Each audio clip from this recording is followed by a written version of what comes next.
So I've been wanting to do this video for a while. Actually, I have done this video several times, but I just never put it out there. And today I decided I'm just going to say what I think. I think I'm watching too much Brene Brown on vulnerability. But at the end of the day, we're getting close to Thanksgiving, and we've got all of this stuff going on with COVID. And I just want you to ask yourself a question. Just close your eyes and ask yourself this question. How do you want to live while you're alive? What quality of life do you want to have while you're here and alive? Because we're always afraid of death, right? Nobody really wants to die. I mean, well, for the most part. I think the suicide rate has gone up pretty significantly. However, there are so many things out there. Every time you get in your car, it's a risk. Every time you put your kids in the car, you could be putting them in danger. There are 2.5 million people that have died in the U.S. this year. And per the CDC, we're, around 250,000 that have died of COVID. However, they also put on there that 95% of those could be inaccurate and are presumable and probable, and they are almost all all have underlying illnesses. So essentially, I asked myself, the flu, the common flu, H1N1, let's say, could that have killed them as well?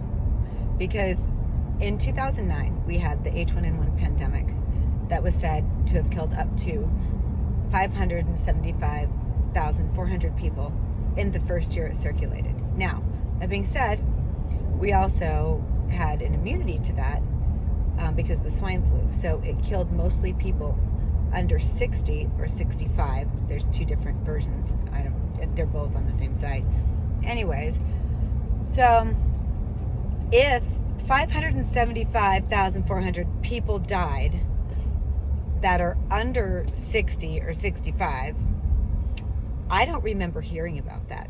I don't remember shutting down. I don't remember having test sites pop up everywhere.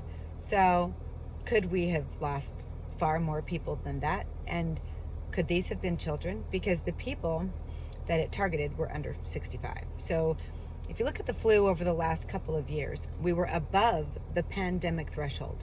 We have had this flu for 11 years now. We have a vaccination for it. And we have a lot of people that are already immune to it. And like I said, we have this herd mentality already to it since we've had it for 11 years, but it's still here. And we were above the pandemic threshold and mortality rate for the last 2 years. So what's that tell you? This isn't going anywhere, guys. It's a virus, right? So there are several coronaviruses, by the way. There's not just one. This is the newest one that we're not all immune to yet, but as each one has come in, everybody didn't panic. But a lot of the illnesses that we have already can and will kill many people, especially people that are vulnerable, people that have underlying conditions, and people that are older and have a hard time fighting it off. And guys, we're all going to get there. So, I guess I have this thought process. I've always been a germaphobe, complete germaphobe. And in fact, when COVID hit, it was kind of a joke in the beginning that I was always COVID ready because I'm a paranoid freak about germs, and I wash my hands a lot. I had meningitis when I was a kid and almost died. And, they said, wash your hands more, so I did. Anyways, I guess in my mind, I just think where there's two predominant chemicals that are responsible for our well-being, our mental and physical well-being. That's oxytocin and cortisol. And oxytocin actually inhibits addiction and stress and death and illness. And cortisol creates it. So oxytocin comes from smiling at your neighbor, giving people a hug, caring, bonding. When you have a child, This is oxytocin. It feels great. It makes you feel like you're part of something, bonded to other people. I mean, it's just amazing. And like I said, it inhibits disease and illness. So it helps us.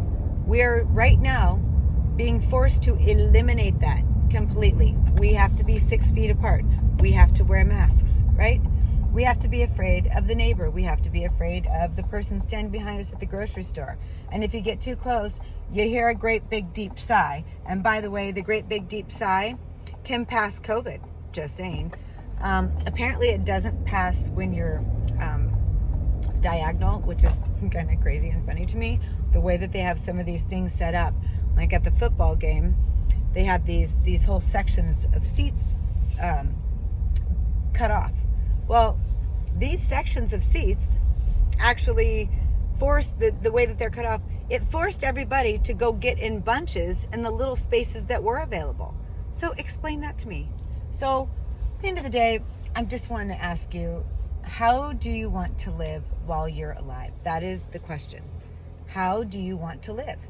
Because if you want to live in fear and anxiety and stress, you can. And I'm not saying not to be careful. Be careful, but be reasonable, guys. Just be reasonable. Let's take care of each other. Let's live like we're supposed to and love like we're supposed to, and be reasonable and be responsible and not get each other sick with any illness that could be dangerous, period. And that's it. So go out there and live and love and have a great life.